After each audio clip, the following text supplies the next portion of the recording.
What's up, everybody? Welcome to another episode of the Cigars and Everything Else podcast. We are in episode 82. My name's Jared. I have Denzel with me here today, and we're going to get into some cigar talk and a little bit of everything else, y'all. Yes, Denzel, sir. how you feeling today, brother? Man, I'm feeling great.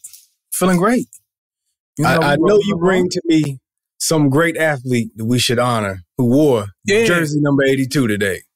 Yeah. Hey, and then I found some interesting things about the numbers in the 80s. I'm going to get into that in a minute.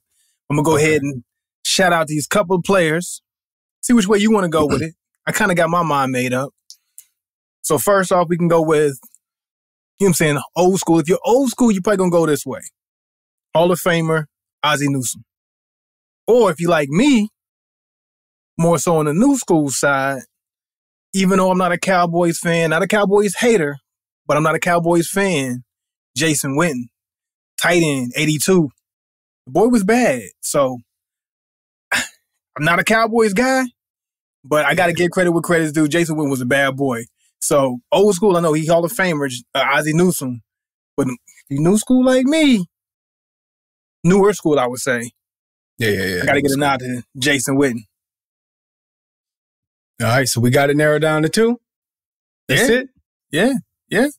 So who we going with before I go into this? Because this is pretty interesting. Well, I got someone. You got to go back into your memory bank here, and it's relevant to probably the direction we go today, but we probably can save it. Matter of fact, we could save it for when we get to his real time frame. You know what I'm saying? Okay. You know where I'm going? Nah, where we going? Mr. Shannon Sharp spent some time in Baltimore with the number 82. Oh, did he? So his Baltimore years, he was 82. He was 82 there. But, you know, we can save him for, you know, the number we all know him. I wanted to put him up against some other. I got you. We'll hold off. You know, we'll put him up against. Yeah, I would say. Yeah, put him up against the Broncos number. Make him earn it. Make him earn it. But hey, if you want to say Baltimore, though, he did win a chip with that number in Baltimore. So I ain't mad at it. Hey man, you know, I'm like you say, Ozzy's like 70s, right? Something like that. Yeah. Yeah, man. You know, I wasn't alive in the 70s, man. It's hard for me to you know, lean that way. So I'm gonna go with Jason, man. You know, we're gonna do that. Okay. But you know. But you know what's dope, they can share it for all I care, though, at the same time. You know what I mean? Like, because I always want to make sure that we show love to the older players. You know what I mean? Because this generation tend to take a dump on them. So I don't want to be a part of that. Because I didn't watch you, I can't respect you. You know what I mean? Yeah, because you got some adults now, talking about 18, 19, 20, who wasn't allowed to see Jordan play. But hey, look, you can't say, hey, I wasn't alive during that time, so I can't give it to him. Nah, 20, there's only 123. Right. When 23 come up, you better say MJ. I don't care if he was alive or not. You better say MJ. Yeah. Better say MJ. Yeah, because everybody else wearing that number because of him. Yeah. We got some other 23s out there, but there's only 123. Yeah, so, I mean, with that being said, man, they can share duties. You know what I mean? We can split it. If you cool with that. Let's split it then. But check this out, though, man. I just found something out today that I never even took into account. So I don't know if you ever noticed this. Like, as of recent, there's a lot less number 80 wide receivers. Mm-hmm. Have you noticed that? A lot of them are on the teams now, right? Yeah, it's not as popular as it was in the days before. Yesteryear. You know the science behind that? No, I don't. I never even thought nothing to try to understand. I just figured people switched it up. You know what I'm saying? Like, me neither. But it's supposed to give the illusion of a slimmer, faster athlete. If you see somebody in the 80s, you think they're bigger. They're perceived as slower. So that's why you see a lot more 14s, 11s, 19s. So they're getting off the lineman number and coming down to quarterback numbers and things like that. Because the appearance, the illusion of how it plays on the brain scientifically, that if I have a slimmer number, a lower number, a lesser number, I got that one in front of my number. Yeah. It gives me the illusion that I'm moving faster and I'm slimmer and I'm more of a more sleek player. Then I've awarded number 80 because tight ends were 80. You know what I'm saying? Those big numbers. You see a big 55 on somebody as a lineman. You know, you see those big guys wearing 90 and 70 on the line. Yeah. So you got now we're down into these low numbers here. You got to be under 20 now because of that. Yeah. Interesting. Because I was like, why aren't there more 82s? Why aren't there more 82s? There should be more 82s. I'm looking through the 82s. Like, there's got to be more 82s. Yeah. Especially like as of recent. Like, so who's recently an 82? And there's not many wide receivers in the 80s as there were in the past. At least about a decade, right? They get in the 80s again. Yeah. All your new wide receivers, they're rocking the teens. They're rocking a 14, a 16, a 13, an 11. That's the science behind it.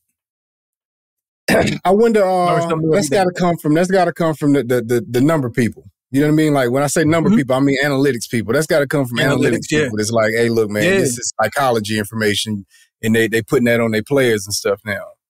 Yeah, because that can't just be what the receivers is thinking themselves. Like, you know what I mean? Because if anything, they want to play with the numbers that the guys they grew up on play with. You know what I'm saying? They want to play with an 88. They want to play with that 81. They want to play with an 80. You know what I'm saying? So they can relive those guys that they looked up to playing that position. Right. It would make sense. But nah, man. They're rewriting history scientifically, which I thought it was really interesting. That's cool stuff, man. I ain't know that, man. Good to hear that, though, man. Yeah, that answers some questions for a lot of us, I'm sure. Hey, but I like little interesting facts like that, man. So, that being said, so with these stars of the show, man. Well, for me, I'm bringing a recurring guest at this point back onto the show. And then they're going to take a break on my end. I'm not going to bring it back no more for a while after this. But you got me again. So this week, Punch, welcome back to the stage. Punch. Okay. Welcome back to the stage. You've been a guest on the show quite frequently lately. And this week we will be smoking the Diablo. Ooh, okay. Whatever, you know. But yeah, the Diablo is what I got this week. And let me give you a little bit of information on this Diablo before we move on to yours. It is Ecuador wrapper. It's got Nicaraguan origin. It's got a Connecticut broadleaf binder, and we got a Honduran/Nicaraguan filler. So that is what I'll be smoking this week. And from my understanding, it was highly rated. I believe the number they had in the cigar shop was 93 rated on the little banner that they post up. Okay, giving Punch. Okay, Punch. So, yeah. Let's see if it does what it does. I mean, with that name Diablo, I'm expecting something spicy, man. Exactly. That's what I'm thinking. I'm expecting something fiery. I'm expecting a little fire on it. I'm expecting a little spice, so I had to be ready for that. But I'm open for it, and I'm down for the challenge, and I'm looking forward to it. So, you know, I came on air already, man. I was warming my palate up with something else, and, you know, I had my little drink over here. So, you know, it's like, hey, man, I'm ready for a fight now. I'm warmed up. You can't catch me off guard. And you know what? I never thought about that. A warm-up cigar. Never thought about that. A little warm-up cigar. Get me ready for the main event. Yeah, man. I had my appetizer already, man. and I got some reposado to go with it. You know what I'm saying? So the show started. Hey, I'm on cold brew and brandy today. Cold brew and some brandy with mine. So hey, I'm with you. Yeah. So just like you got a reoccurring guest, Punch, been getting a lot of burn. They've been getting as much burn as Rocky and Alec Bradley around here. Yeah. Punch, you better come with it today. But I'm going with a reoccurrence too of some sort. So last week I mentioned I had a stick that we talked about those box press cigars and how much we love them. And one of the first cigars I ever remember touching, picking up and smoking was box pressed. Flathead. Mm-hmm. By guess who? And we know who Flathead's by, right? Yeah. CAO. And I like Flathead, so. Yeah. So I've liked Flathead and appreciated them, but I always felt like they still had that gimmicky thing about them, you know, that whole CAO branding. So it's a cigar I never really took seriously, even though I respected it. I respected it. You know, I don't think I've had a bad Flathead, but I've never looked at them with the eye of that's a top tier cigar. So I'm going to go into this smoke today with a mindset. Okay, CAO, you showed me something last time with the Mortal Coil.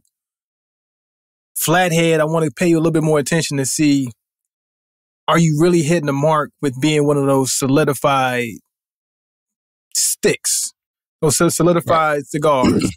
Are you in that class? Because I've never paid them attention because they just kind of came off a little gimmicky, and then also they wear the badge of CAO.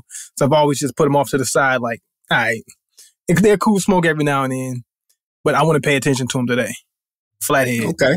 So we what I have is the V554. It's Camshaft, right? Camshaft? Yeah. So the V554 Camshaft. Well, that sounds like a car motor right there, boy. Yeah, that's what I'm saying. So they always go with the you know what I'm saying, the you know, like that what's not a word trend, but what's the word I'm looking for? Not gimmick, but I can't think of the word right now. It's gonna kill me the whole show. Can't think of this word. You'll get it. You know, into the next segment, you'll come out and say the word next segment. Yeah, but it's that theme. There we go. Like a theme. It's one of those theme cigars. You know, the whole hot rod motorcycle deal. That whole thing. So Camshaft V554. Here we go. That's cool, man. I'm gonna go ahead and get started getting these cigars going. But you know, since you gave me a tidbit, I'm gonna throw one back at you. And you're probably familiar with this. You know what I'm saying? I don't think this is no groundbreaking news, but I didn't know that it was exclusively the reason why. I thought it was part of the reason why. But for instance, this Reposado that I have, the color on this, or the brandy that you had, the color comes entirely from the oak barrel that it's made in. Okay. Not just partially. I always thought that it contributed, but I didn't know that it's entirely whatever color brown it is, only because of the barrel that it was created in. Right. And would it like, also wow, the color of the color from that? That's kind of gross in a way, if you think about it. But it's taking in that oak, which is really cool. You know what I'm saying? Yeah. Which is maybe why we like to pair it with cigars a lot. Because it is, I guess, taking in some of that oak. It's taking in the color and probably a lot of the flavor of the oak barrel. Yeah. Makes sense, though. I mean, like, when you break down the science of it, it's like, yo, okay. Sounds like dirty water to me. Yeah. You know, like it's that color's coming from contaminant from the container that it's in. I should have hit the Arnold on this cigar, too, man. I forgot to cleanse my stuff with the Arnold. Go ahead and painted it with your tequila? I was supposed to paint it with the tequila this week. I said I was going to do it. I ain't even do it. It's all good, though. I hit that mouthpiece. Hey, so 2 matches on mine. I went with the V-cut. I know you already mentioned to me earlier before the show you went with a punch. So I'm not mad at that. Punch the punch. Let's go.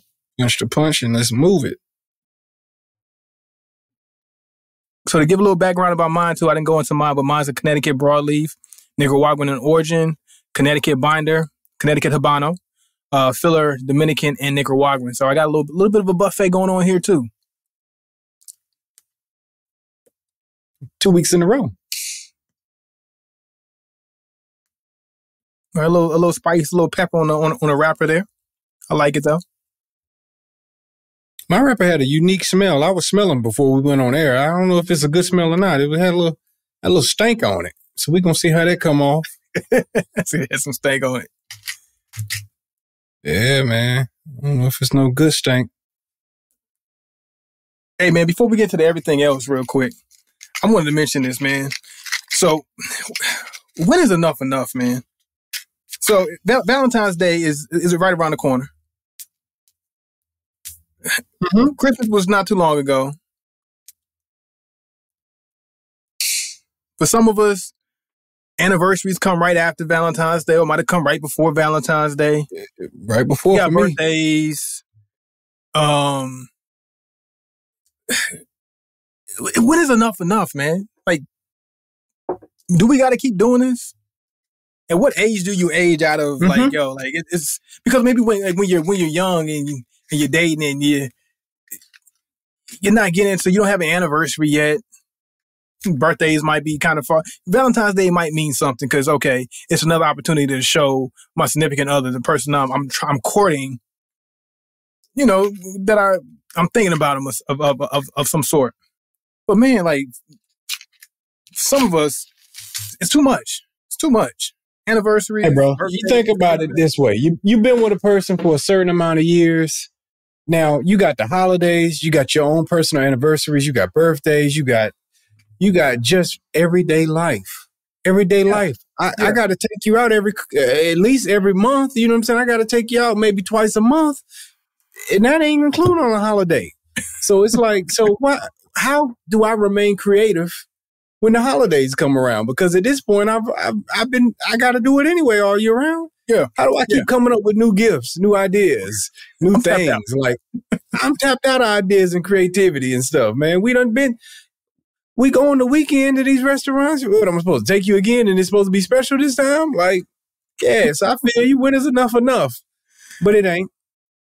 You keep your mouth shut and you just do it and wreck your brain trying to figure it out in the process. Something's got to give at some point. And then not only that, they're throwing extra things in between. You know, Sweetest Day, I think it's called, or whatever.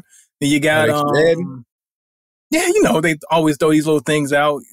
Best friend day. You know, I ain't on social media like that, so I don't have to participate in those. I get away from those. But I'm unincluded those. You know, it's such and such day, whatever. We got to do something because it's like, no, we don't. No, we don't. No, we don't. And the downside to that is social media. You know what I'm saying? So if you ain't posting that y'all did something on the day when everybody putting up their stuff in their stories, you look like the bad husband or bad boyfriend, you know what I mean? Or bad wife or bad girlfriend because y'all ain't do nothing. Well, you never look like the bad wife or bad girlfriend because it's always the guy who's going to look bad.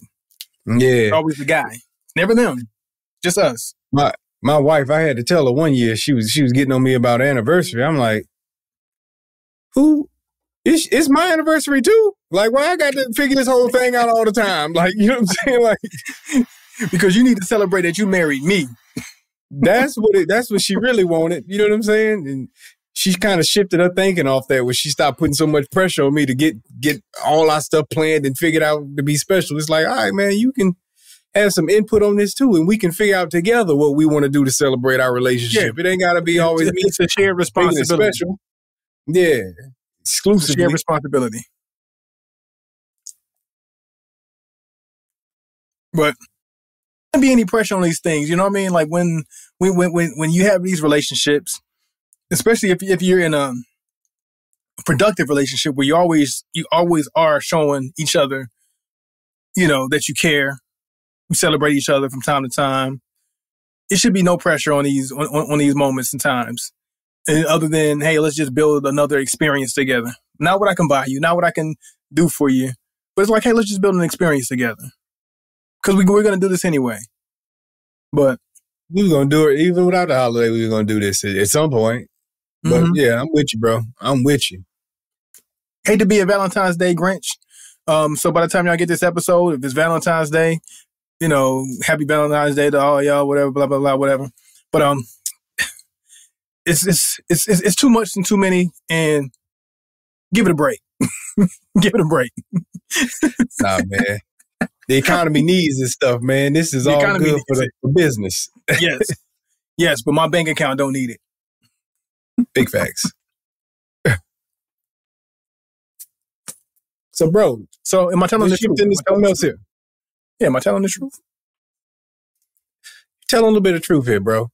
And when it comes to telling truth, it's some controversies to that, man, you know, because it's not always black and white, man, to tell the truth. Sometimes it's a good thing. Some people might view it as a bad thing. You know, there's sayings like being brutally honest. Mm-hmm. But nobody ever calls nobody a brutal liar. You know, so it's a stigma on being honest sometimes. We can get into this whole conversation where call back to earlier, number 82, Shannon Sharp doing fantastic things, man. Another great episode released on his Club Shay Shay show where he had Miss Monique up there. Doing blockbuster content. Doing great content, man. And I'm going to be honest, I had never been a huge fan of Monique, but it was good to hear from Monique, you know, and hear her point of view. I enjoyed listening to her. It felt like listening to an old auntie or something go at it. You know what I mean? Like, so she gets into the conversation about her and Cat Williams being truth tellers. And she poses a question to Shannon where she's like, hey, she said she got into a fight with some girls because a girl came to her and told her the baby ain't his. She said, but I'm going to lie to her and tell him that it's his. She said, you can't do that. I'm going to tell that brother the truth. And they wanted to jump him over it. Then she posed the question back to Shannon. What would you do if somebody came to you and gave you information that was going to harm someone else? Do you keep it to yourself or do you share that information? Shannon said himself, it stays between me and that person. And that's one way to look at it. But she said, she basically is on the side of things, but she's like, hey, how do you withhold information if you know that's going to harm or hurt someone and then you don't share it. You don't help them in that time. And that leads us into this topic of is telling the truth ever not right? And it's a difficult one to walk because I'm from the upbringing and the values that was instilled in me is of that you mind your business. Mm-hmm. You know what I mean? I saw Stephen A. Smith on his episode respond to Monique's interview. And what he had to say is, it's not your job to step out there and say these things against these people. Right. And maybe he's right, or maybe he isn't. You know what I mean? Like, maybe. I've watched us go into a culture where even me as somebody who is on the side of mind your business and stay out of people's business, I watch us go too far and we've lost balance. And you get situations where the lady on the subway in Philadelphia gets raped for 40 minutes and people record it on their phone, but it takes an off-duty cop getting on at a stop to stop it because everybody minded their business. You get situations where George Floyd gets killed in front of everybody because everybody minded their business, given it's a cop involved, but everybody minded their business. And his life could have been saved if someone or some group of people would have came together and said, hey, look, that's enough. Mm-hmm. You know what I mean? Like, we do that. I watched a video of some people. It was a skit, but the point was proven. They were kidnapping children in front of people. They would put the towel like it was chloroform and put it over their mouth and run off and grab them in front of people. And people, not one person said nothing. They looked back, went into their phone and went on by their business. That's crazy. They minded their business. You know what I mean? That's crazy. Yes, when you get into aspects of gossiping or even in Monique's situation where you're talking about people's income and stuff like that, it's a weird place to be because yes, you kind of mind your business because I don't know what's going on with your negotiations and how you ended up in this position. So let me just stay out of it. Mm-hmm. And then you got your situations where it's like you sit back and you watch wrong happen for real. And wrong is subjective at the end of the day. But we get into these situations where we all probably can agree. The majority can agree that was wrong. And we go, shh. And that's where the balance is lost on my end. I don't know what your thoughts is on this, but I like to hear them. To me, it's multi-layered, right? It's simple, but it's multi-layered. And it all comes down to breaking it down. Now, how simple it is also depends on what your perspective is. Like you said, it's all subjective. So my whole idea is understanding what the level of detriment is. What's the level of detriment? Whether I'm going to tell the truth about something or whether I'm going to mind my business. Now, a lot of times we're like, I'm going to tell the truth. I'm going to tell the truth. And that truth ain't your business to tell. But now it's like just weighing that difference of what is the detriment of me not telling this information. If me telling the information that I got idea that somebody's going to go murder somebody tonight, hey, I got to go tell that, right? Because the level of detriment is deemed a snitch with that also, which is where we get into this weird culture. No. Being deemed a snitch is more so of, hey, somebody did something, now I got to go tell on them that they did it. But now if I'm given a warning, I don't think that's snitching. Especially if it's somebody I care about, somebody I know. Like, hey, look, I heard there's going to be some plans that somebody's going to go and do X, Y, and Z. You might want to watch yourself just to give you a heads up. To me, that's not necessarily snitching, not necessarily minding somebody else's business, but understanding, hey, look, I have some information, and this is information that I have to go share. Just like you see somebody putting a cloth over a child's face and abducting them. I need to step in. I need to intervene. That's time. Now is my business, because now I might have blood on my hands, right? So it depends on how much ownership am I going to take on something.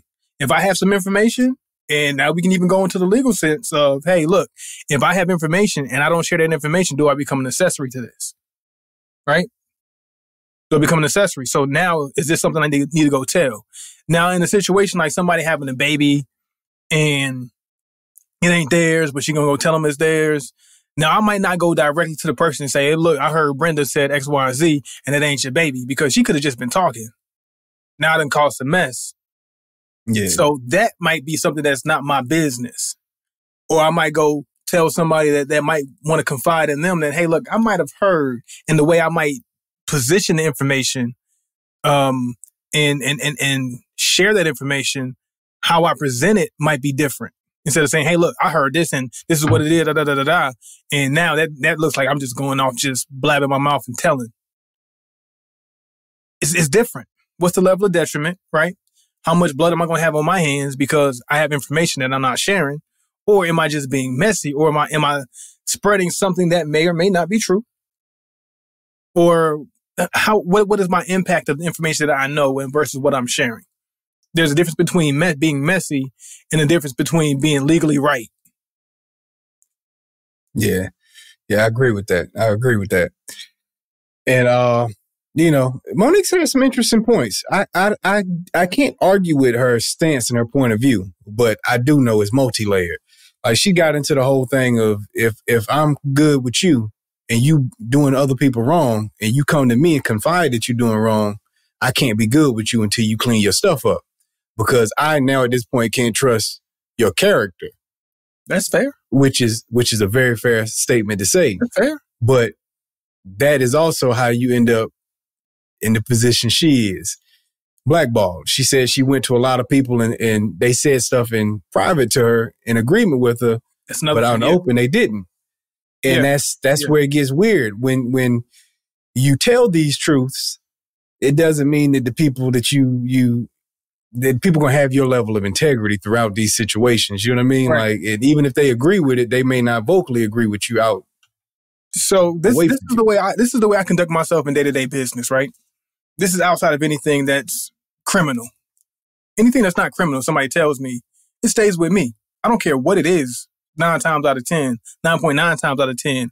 If you're telling me something, I'm not thinking you're telling me that information for me to go tell somebody else. If you want to tell somebody else, you're going to go talk to somebody else.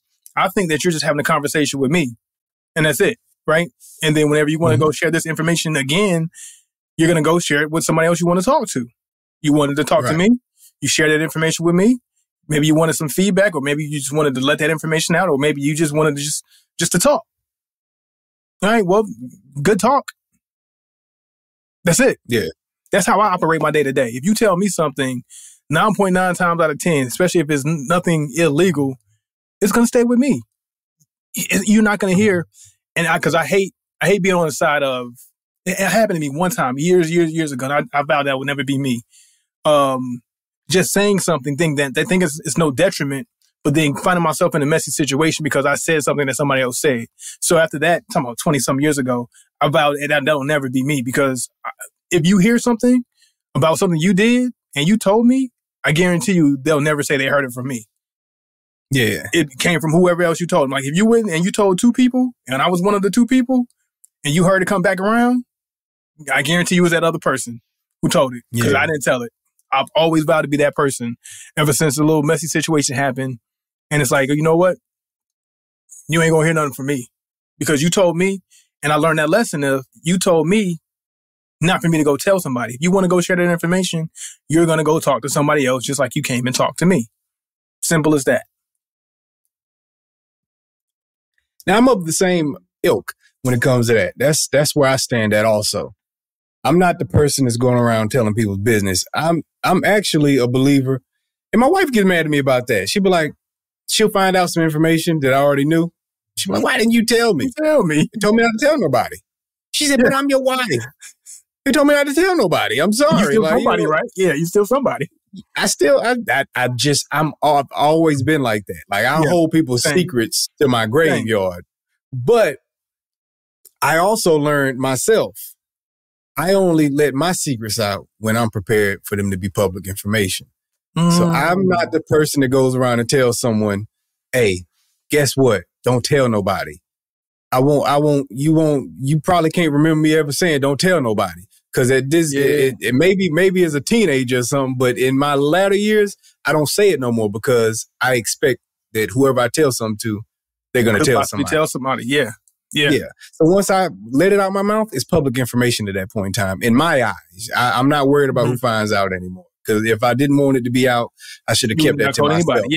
Yeah. So that's the thing on that level. But at the same time, people also have to realize if somebody tell your business and it was true, hey man, I don't understand getting mad at the truth, bro. Like you got to take it on the chin.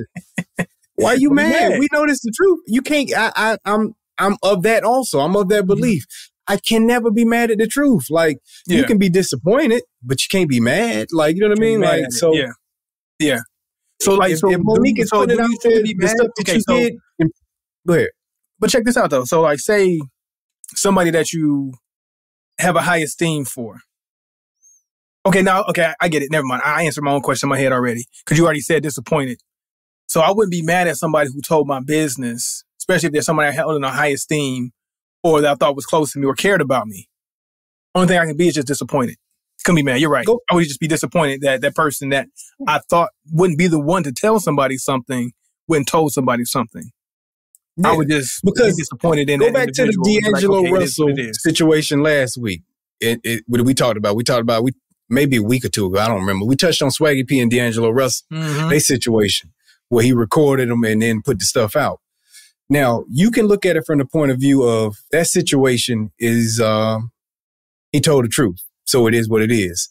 But Swaggy P has the right to be disappointed because at the end of the day, you did something that was detrimental to not just I did something detrimental to her and you let it be known, but then you did something detrimental to me in the process. Yeah. You know what I mean? Like, and your loyalty should lie to me, not necessarily her. So like you now have two hurt people all because of you. So then you got to weigh it there. You know what I mean? So like, but he can't necessarily be mad at him because you was out here doing what you were doing and that's part of the game. You might get caught. You know what I mean? Like, so it's like, dang, homie, why it had to be you? Why it had to be you? I'm disappointed you had to be the one, but at the same time, hey man, I did it. So, you know, what am I going to do? Be mad? Cause now, you know who I am. That's what it all comes down to. People get mad because you have found me out. You caught me. That's what I am. You caught me red-handed. I am this dirty, nasty person you didn't want me. I didn't want you to know I was. Yeah. You know what I mean? The only thing is, like, it's like the disappointment comes because, like, man, if you were supposed to be my homeboy, you're supposed to be my friend or my brother or my sister or whatever, and you care about me, those are conversations that you can have with me in private. Hey, man, I see that you're doing this. You probably shouldn't be doing that. Like, you shouldn't want to out me to hurt me, even if I'm hurting somebody else, unless I'm hurting somebody who, you know, that you care about too, right? Like, say if it's a sibling of yours, whatever, and then you have to weigh who your loyalty lies to the most. Okay, that's your sister or whatever. So your loyalty is probably going to lie with your sister a little bit more than me.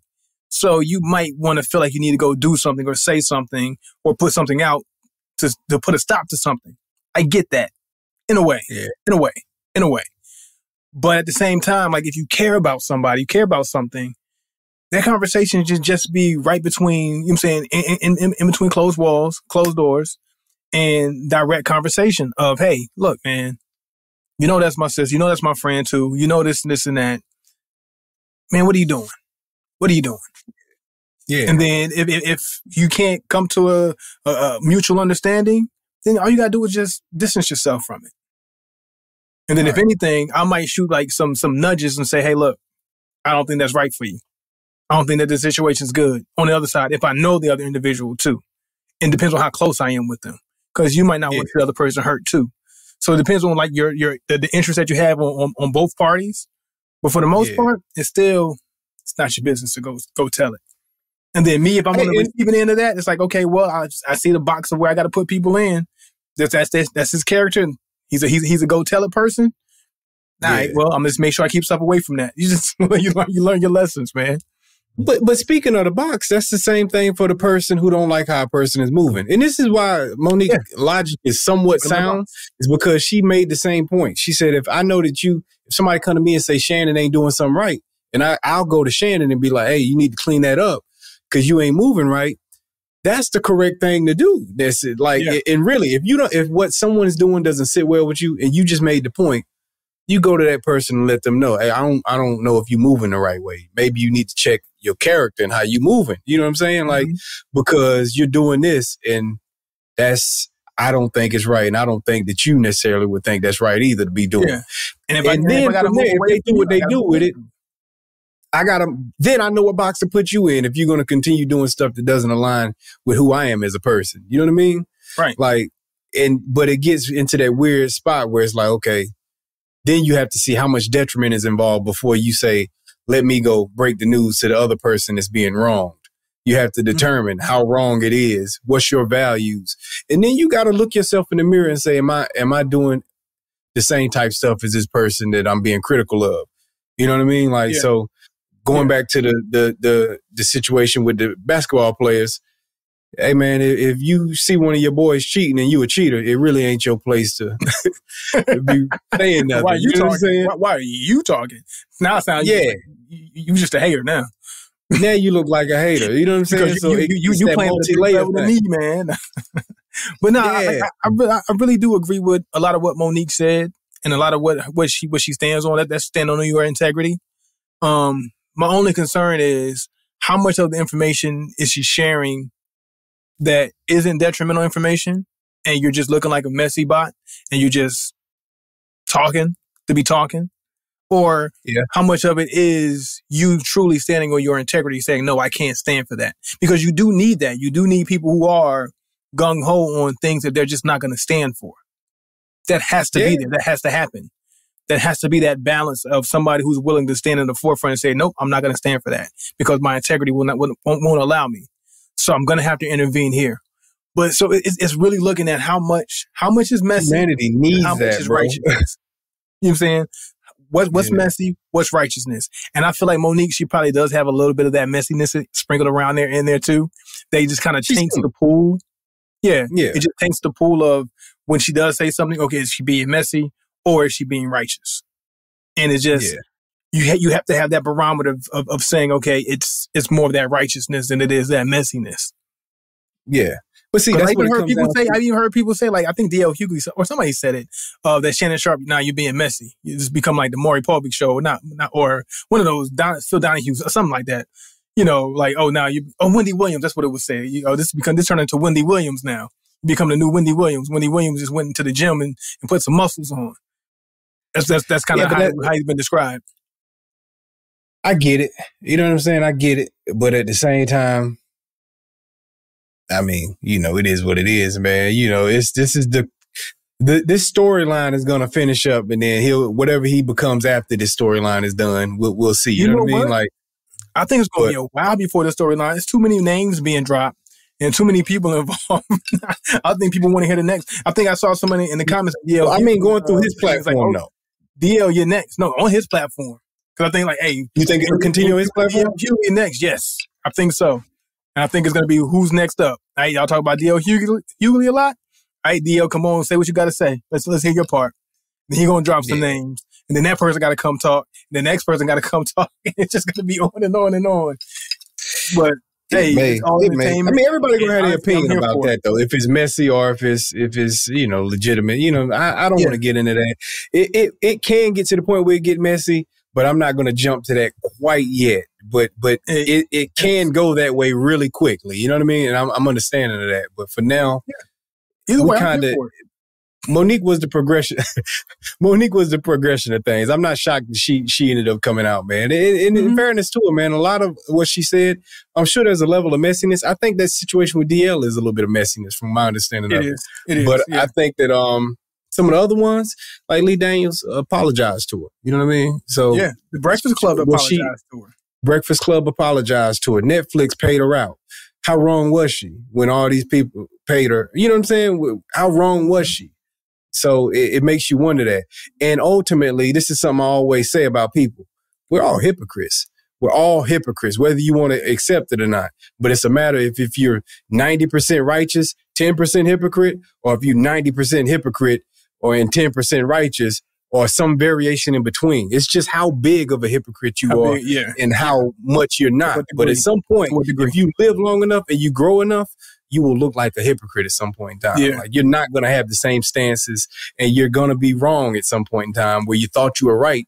And 10 years later, you figure out you were on the wrong side of things. Like, and that's life. But try to be right more often than wrong. Try to be righteous more often than not. Try to stand on your principles more often than you've been. True. 1,000% finish on this topic. I mean, I think we can be because it kind of leads me to something. Before you got a midway review? Based on time, we can move on. We can skip it. Okay. So based on what we're saying, right? So depending on how messy or how righteous people might be and the interactions between people and how messy those interactions can be, I can see a society, especially the way the technology's progressing, that people gonna be hands off with each other.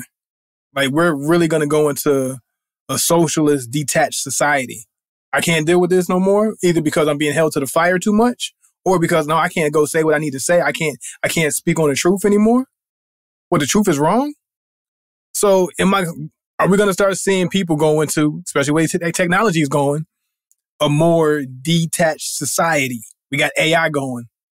I don't know if you heard the big to-do, the big news about how much technology is rolling out. You know, we got the metaverse and the AI goggles. I know Apple just released the iPro, whatever it is.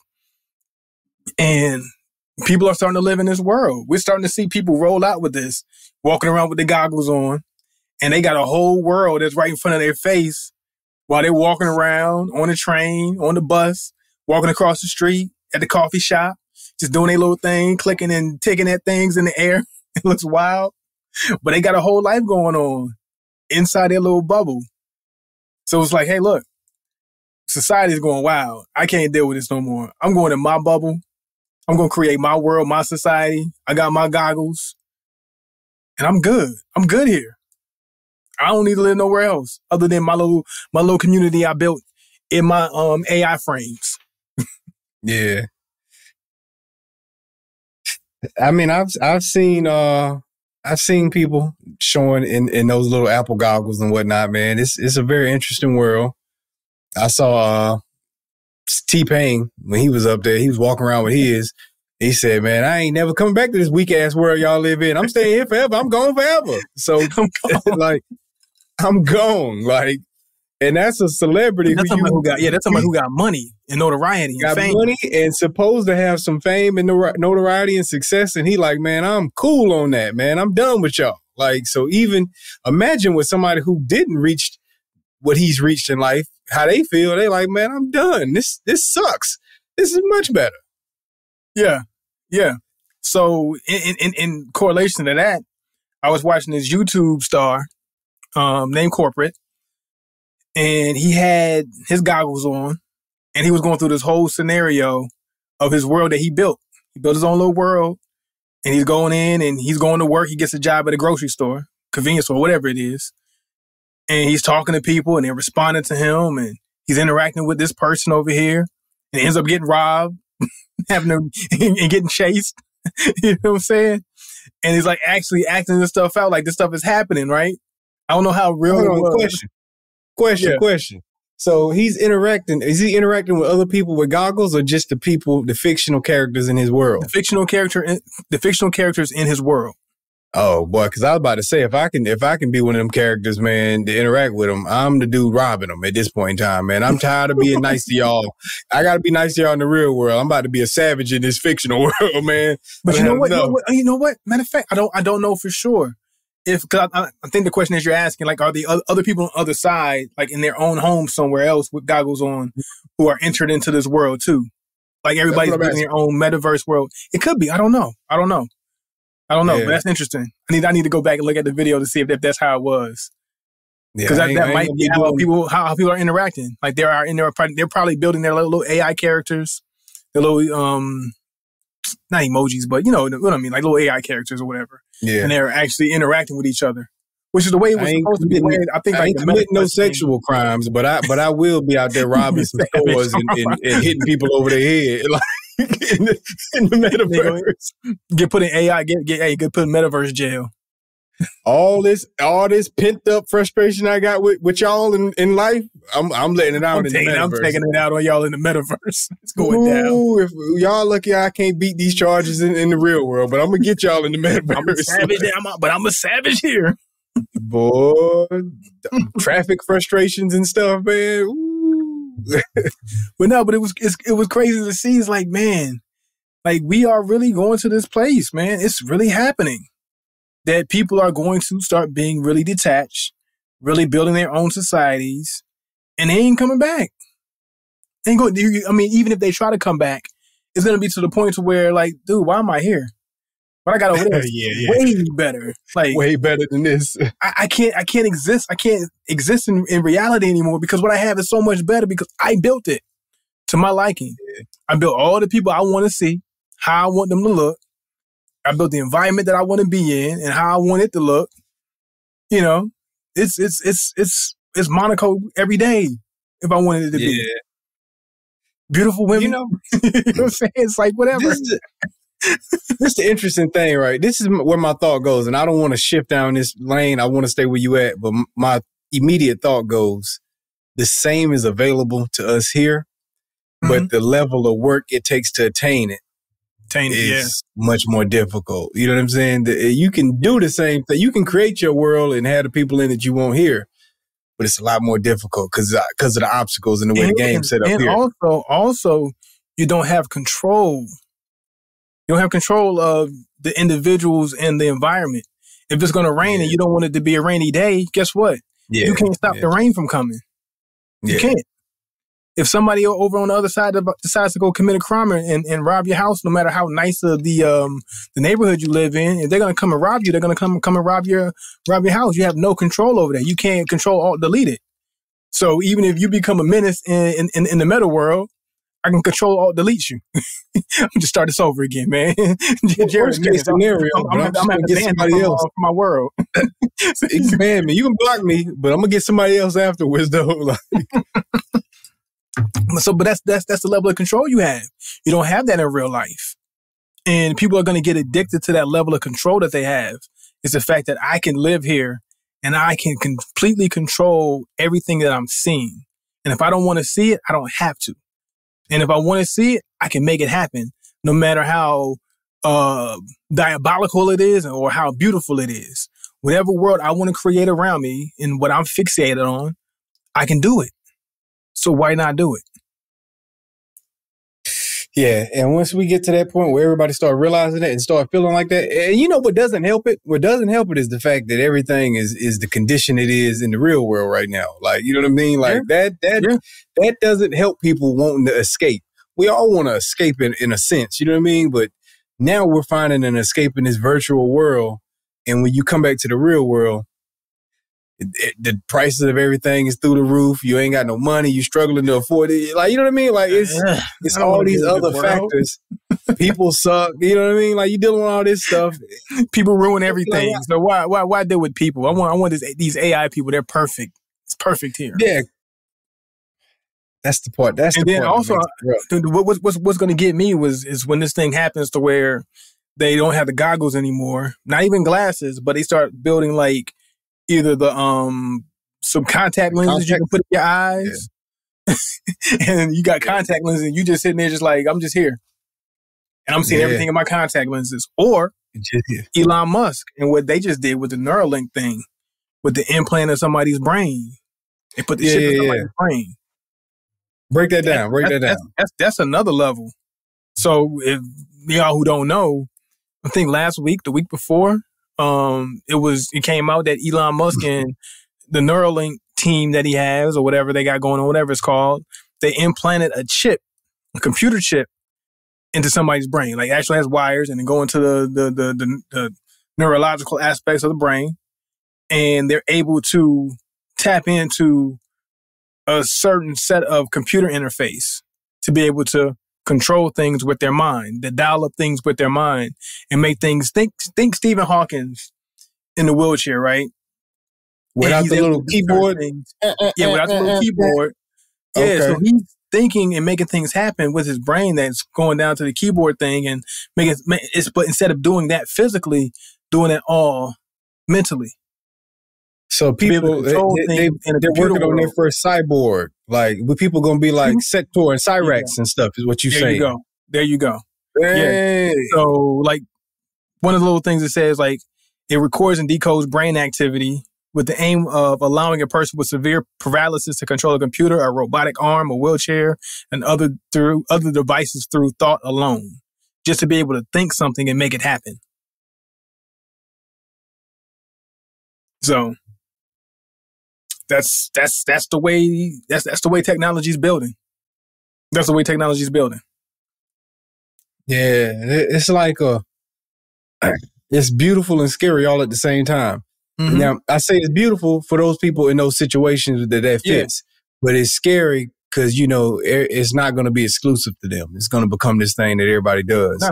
Yeah, especially when dollar become attached to it and people can get a hold of it, and then you can reproduce it at a certain level to where now you can really monetize and you can really commercialize it. It's going to be ridiculous. And then you're going to be able to probably like dial up information for like encyclopedia information. Hey, so what is this? And you're going to be able to know almost anything you need to know at the drop of a hat because you can think it and dial it up in your brain and download the information just like you went to Wikipedia or something. And test is about to be easy. School's about to be done, bro. Like when you say that, school is a wrap. I know everything because all hundreds. Think about it. I don't know it. I don't know it yet. Hold on, give me a second. Got it. Boom. I got Chat GPT in my head. Everybody about to be smart. You know how many dummies about to be smart? Like, you work hard to know stuff and you're just more intelligent. You have a deeper thought process. I'll never get the chip in me. I'm one of them people. So I'm going to be sitting around working off my brain power. Meanwhile, some imbecile's going to be talking to me like he's as intelligent as I am with arrogance that he didn't earn because he can go into his brain's Chat GPT and come up with some information. You ain't got to memorize anything anymore. I ain't got to have to work to memorize, take notes on nothing. What's the information? What I need to know? Okay. Don't worry. I got it. I'm going to dial it up in a minute. That's crazy. And, I know that's going to be soon because I saw somebody some years back, maybe about 2 years ago, and there was a video of somebody who was thinking thoughts to a computer system, but it wasn't attached to their brain yet. It was just like on an actual device. And they were thinking it in the brain, and the device was connected to their thoughts and was able to answer the question. So they asked it a math question. They asked the person a math question. He thought it in his head, and then the answer came up on whatever the device was, and he showed it, and it was the answer right there. So that's crazy. If you saw that 2 years ago, that video was probably another year before then, which means they were working on technology probably 5 years before that. So they already let you know how many years have been put in and how much further along they probably are with that now. Yes, which means Elon's not alone in this. So they will come out with some type of tablet prior to having to get the chip, the neurological chip, whatever it's called. You know what I mean? Like, which is, man, I don't know, man. Like, I'm going to be gone, man. But my great-great-grandchildren, man, it's a whole new world, man. Hey, check this out. I was watching this one video. I think I sent it to you too, where somebody's working on their car. I think they had the goggles on or whatever. And they had how to fix the car in front of them. And while they're working on the car, they're playing, they got their hand, they're going, doop, working on the car. hit the button, like pause, rewind it real quick, and they're actually doing it.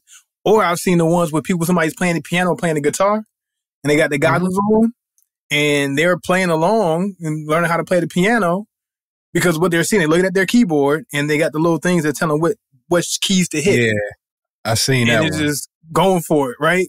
So all these hours I spent trying to learn music, or you spent trying to learn music, all I got to put some goggles on, I can play anything.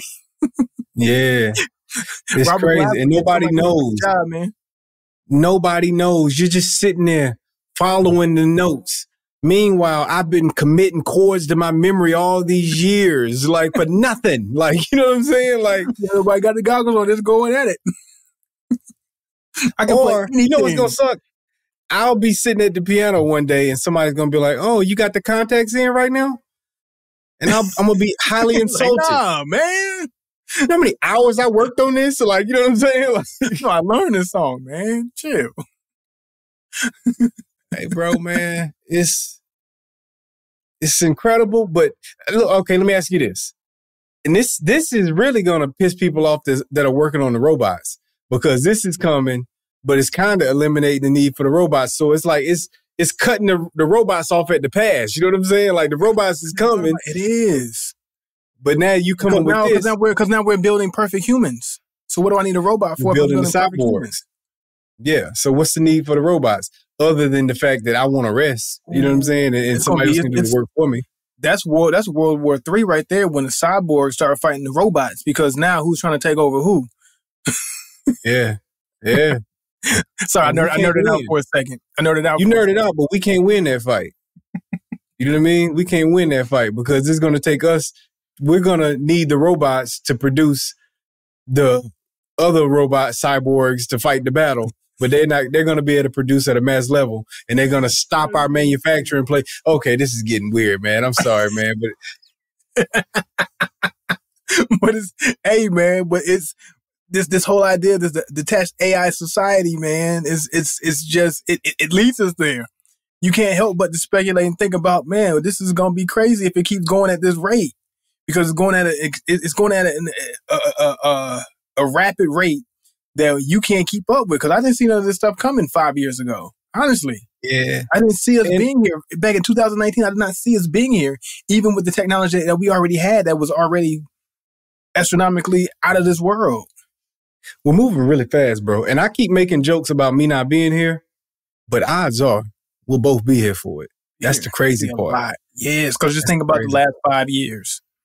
Yeah, at the pace they're moving, they're going to get there a lot quicker than expected, bro. Like, and we're going to be here for it. And I really don't want to be here for it, but we'll be here for it, man. Me neither. Me neither. Oh, boy, yeah.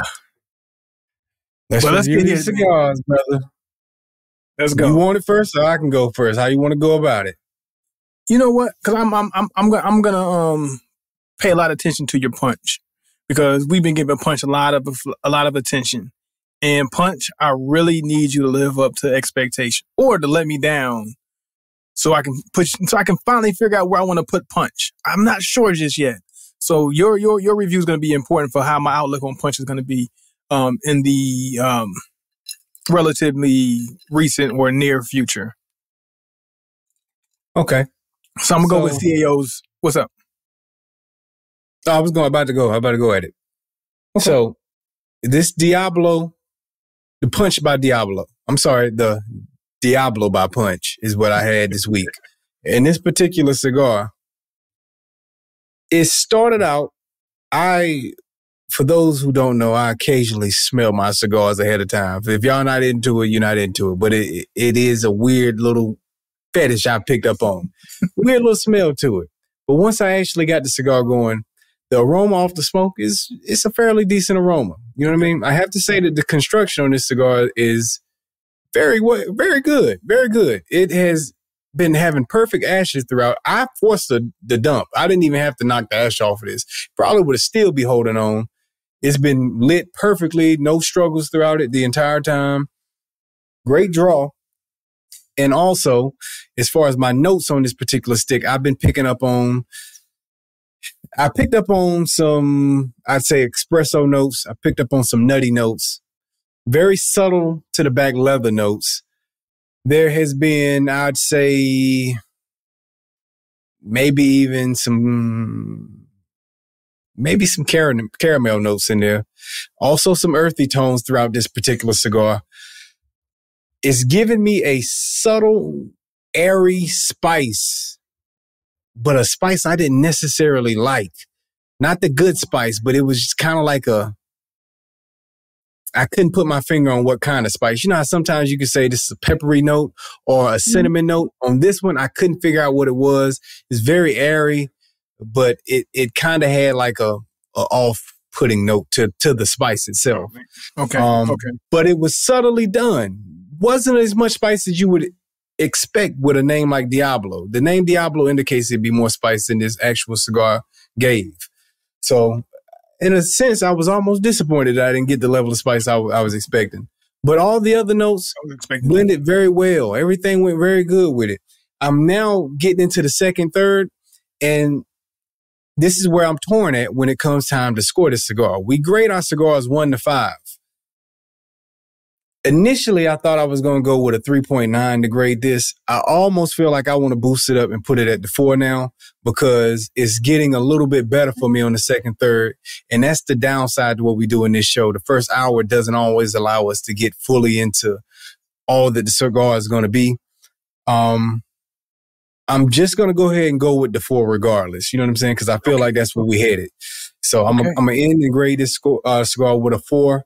It has been a pleasurable cigar. It has been an enjoyable cigar. Everything's been done well with it. I had one preference issue with it, which was with the spice. Wasn't bad spice, but I felt like I've had better spice. And that's where it hurt it with me. Overall, good stick, though. Shout out to Punch. You're doing good things. You're still not, in my world, you're still not at that next level, but you're falling just under it. You got a corner to turn still, but Cigar's doing good. But Punch is doing good things in the cigar community, and I expect more good things from him in the future. Okay, Punch. Even 4. That's my score. Okay. I respect it. Like Punch is one of those brands that I am on the sideline. I'm cheering for. Like you said, you want to see Punch do good things. I want to see Punch do good things too. So to get one that lands in the 4, I like it. Because like Punch is like you said, got a corner to turn.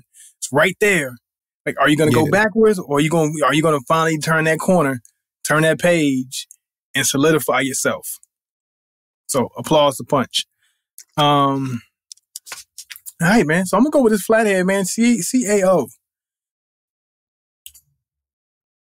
Again, we don't give CAO enough credit.